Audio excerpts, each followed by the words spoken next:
ವೀಕ್ಷಕರೆಲ್ಲರಿಗೂ ಸಾಪ್ತಾಹಿಕ ಭವಿಷ್ಯವಾಣಿ ವಿಶೇಷ ಕಾರ್ಯಕ್ರಮಕ್ಕೆ ಸ್ವಾಗತ.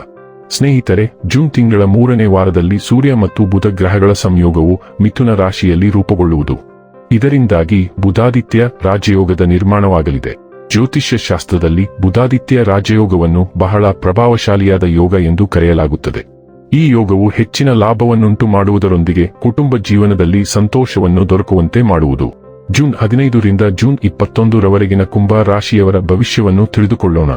ಈ ವಾರ ಕುಂಭ ರಾಶಿಯವರ ಫಲಾಫಲಗಳೇನು, ಗ್ರಹಗತಿಗಳು ಹೇಗಿರಲಿವೆ, ಕೌಟುಂಬಿಕ ಸಾಮಾಜಿಕ ಜೀವನ ಹಾಗೂ ವ್ಯಾಪಾರ ವಹಿವಾಟು ಹೇಗೆ ನಡೆಯಲಿದೆ, ಅಲ್ಲದೆ ಯಾವೆಲ್ಲ ಸಮಸ್ಯೆಗಳು ನಿಮ್ಮನ್ನು ಈ ಸಾಪ್ತಾಹಿಕದಲ್ಲಿ ಕಾಡಲಿವೆ, ಅವುಗಳಿಗೆ ಪರಿಹಾರಗಳೇನು ಎಂಬುದನ್ನು ತಿಳಿಯಲು ಈ ವಿಡಿಯೋವನ್ನು ಸಂಪೂರ್ಣವಾಗಿ ವೀಕ್ಷಿಸಿ.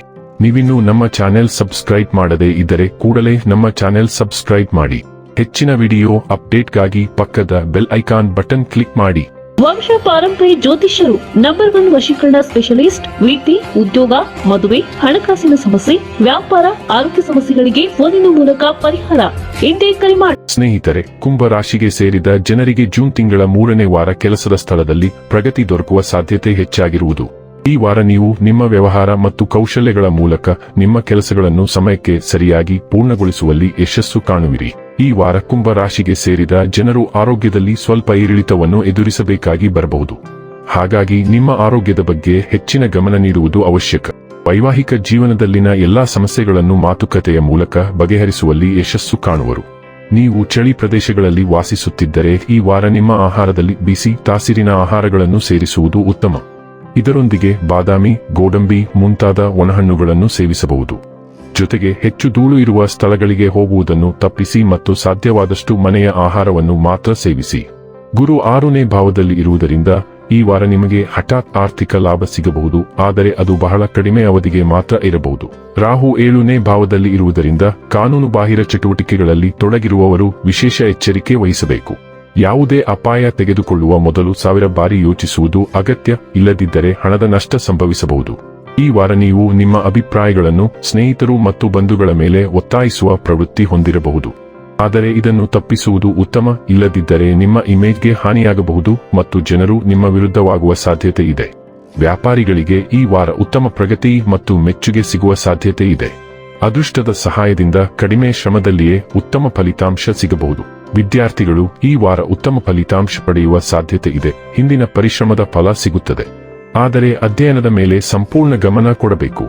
5ನೇ ಮನೆಯು ಅಮಾವಾಸ್ಯೆಯ ಪ್ರಭಾವದಡಿಯಲ್ಲಿ ಇರುತ್ತದೆ, ಏಕೆಂದರೆ ಅದು ಪರೀಕ್ಷೆ, ಸ್ಪರ್ಧೆ ಅಥವಾ ಶೈಕ್ಷಣಿಕ ಯೋಜನೆಗೆ ಸಂಬಂಧಿಸಿದ ಮಿಥುನ ರಾಶಿಯಲ್ಲಿ ಉದಯಿಸಲಿದ್ದು ಸ್ಪಷ್ಟ ಫಲಿತಾಂಶಗಳನ್ನು ತರುತ್ತದೆ. ನೇರ ಸಂಭಾಷಣೆಗಳು ಮತ್ತು ನಿರ್ದಿಷ್ಟ ಯೋಜನೆಗಳ ಮೂಲಕ ಪ್ರಣಯ ಸಂಬಂಧ ಮುಂದುವರಿಯುತ್ತದೆ. ನೀವು ಸೃಜನಶೀಲ ಕಲ್ಪನೆಯನ್ನು ಪಡೆಯುತ್ತೀರಿ, ಅದು ಬೇಗನೆ ಸ್ಪಷ್ಟವಾದದ್ದಾಗಿ ಬೆಳೆಯುತ್ತದೆ ಮತ್ತು ಸಕಾರಾತ್ಮಕ ಪ್ರತಿಕ್ರಿಯೆ ಬರುತ್ತದೆ. ಆಚರಣೆ, ಪ್ರದರ್ಶನ ಅಥವಾ ಸಾಮಾಜಿಕ ಕಾರ್ಯಕ್ರಮಕ್ಕೆ ಆಹ್ವಾನ ಬರುತ್ತದೆ. ಸಂವಹನವು ಉತ್ಸಾಹಭರಿತ ಮತ್ತು ಆಗಾಗ್ಗೆ ಅನುಭವಿಸುತ್ತದೆ ಮತ್ತು ಇದು ಯುವಕರು ಮತ್ತು ಮಕ್ಕಳೊಂದಿಗೆ ಕಳೆಯಲು ಒಂದು ವಾರ. ಮಂಗಳ ಗ್ರಹವು 8ನೇ ಮನೆಯ ಮೇಲೆ ಪರಿಣಾಮ ಬೀರುತ್ತದೆ, ಆದ್ದರಿಂದ ನೀವು ಹಣಕಾಸಿನ ವಿಷಯಗಳಲ್ಲಿ ಹೆಚ್ಚಿನ ಸಮಯವನ್ನು ಕಳೆಯುತ್ತೀರಿ. ಹಂಚಿಕೆಯ ಹಣವನ್ನು ಒಳಗೊಂಡಿರುವ ಹಣಕಾಸಿನ ಸಮಸ್ಯೆಗೆ ಈ ವಾರ ತಕ್ಷಣ ಗಮನ ಹರಿಸಬೇಕಾಗುತ್ತದೆ. ಸಾಲಗಳು, ತೆರಿಗೆ, ಪಿಎಫ್ ಮತ್ತು ವಿಮೆಗಳಿಗೆ ಸಂಬಂಧಿಸಿದ ವಿಷಯಗಳನ್ನು ನೀವು ಚರ್ಚಿಸುತ್ತೀರಿ. ಸ್ವಲ್ಪ ಸಮಯದಿಂದ ತಡೆಹಿಡಿಯಲಾದ ಮಾಹಿತಿಯನ್ನು ಯಾರಾದರೂ ಬಹಿರಂಗಪಡಿಸಿದ ನಂತರ ಗೌಪ್ಯ ವಿಷಯವು ಬಹಿರಂಗಗೊಳ್ಳುತ್ತದೆ. ಹಣಕಾಸಿನ ಬಾಧ್ಯತೆಗಳಿಗೆ ಸಂಬಂಧಿಸಿದ ದಾಖಲೆಗಳ ಕೆಲಸವು ತ್ವರಿತವಾಗಿ ಮುಂದುವರಿಯುತ್ತದೆ. ನೀವು ಖರ್ಚು ಮಾಡುವ ಪ್ರತಿ ಪೈಸೆಗೂ ನೀವು ಜವಾಬ್ದಾರರಾಗಿರಬೇಕು, ಇಲ್ಲದಿದ್ದರೆ ಹಣದ ಬಗ್ಗೆ ವಾದಗಳು ಉಂಟಾಗುತ್ತವೆ. ಬಾಕಿ ಉಳಿದಿರುವ ಪಾವತಿಯನ್ನು ಅಂತಿಮವಾಗಿ ಪರಿಹರಿಸಲಾಗುತ್ತದೆ. ವಾರಾಂತ್ಯದ ವೇಳೆಗೆ ಸಂಕೀರ್ಣವಾದ ಹಣಕಾಸು ಅಥವಾ ವೈಯಕ್ತಿಕ ವಿಷಯದ ಸುತ್ತಲಿನ ಅನಿಶ್ಚಿತತೆಯು ಗಮನಾರ್ಹವಾಗಿ ಕಡಿಮೆಯಾಗುತ್ತದೆ ಮತ್ತು ಸ್ಪಷ್ಟತೆ ಹೊರಹೊಮ್ಮುತ್ತದೆ. ಹಲವಾರು ಅರ್ಥಪೂರ್ಣ ಸಂಭಾಷಣೆಗಳ ನಂತರ ಈ ವಾರ ಸಂಬಂಧವು ಹೆಚ್ಚು ಇತ್ಯರ್ಥವಾದ ಹಂತಕ್ಕೆ ಚಲಿಸುತ್ತದೆ. ಶುಕ್ರನು 7ನೇ ಮನೆಯ ಮೇಲೆ ಪರಿಣಾಮ ಬೀರುತ್ತಾನೆ, ಆದ್ದರಿಂದ ನೀವು ವ್ಯಾಪಾರ ಮಾಲೀಕರಾಗಿದ್ದರೆ ನೀವು ಮೊದಲೇ ಯೋಜನೆಗಳನ್ನು ಮಾಡಿಕೊಳ್ಳಬೇಕು.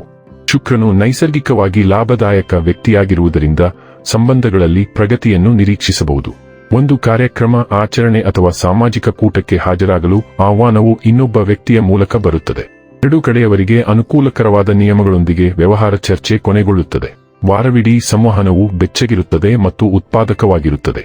ವಾರಾಂತ್ಯದ ವೇಳೆಗೆ ಒಂದು ಪ್ರಮುಖ ಪಾಲುದಾರಿಕೆ ವಿಷಯವು ತೃಪ್ತಿದಾಯಕ ತೀರ್ಮಾನವನ್ನು ತಲುಪುತ್ತದೆ ಮತ್ತು ಬಲವಾದ ಸಂಪರ್ಕವನ್ನು ಸೃಷ್ಟಿಸುತ್ತದೆ.